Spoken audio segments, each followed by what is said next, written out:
விருத்தாசலம் அருகே பெண்ணாடம் பகுதியில் விழல்கள் தீப்பிடித்து எரிந்ததால் புகை மூட்டமாக காட்சியளித்த ஏரி.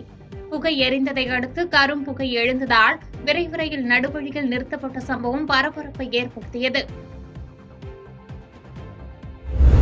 சென்னையிலிருந்து ஒகேனக்கல் சுற்றுலா வந்த மினி பேருந்து பருக்கூர் அருகே தடுப்பு சுவர் மீது மோதி தலைக்குப்புற கவிழ்ந்து விபத்து.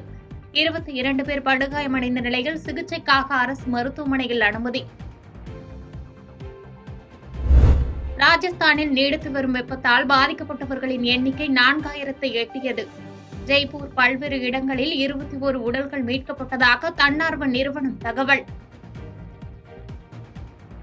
பாதகம் செய்பவரை கண்டால் நாம் பயங்கொள்ளலாகாது பாப்பா, மோதி மிதித்து விடு பாப்பா, அவர் முகத்தில் உமிழ்ந்து விடு பாப்பா. அண்மை செய்திகளை உடனுக்குடன் தெரிந்து கொள்ள இணைந்திருங்கள் இயம்நாடு தொலைக்காட்சியுடன்.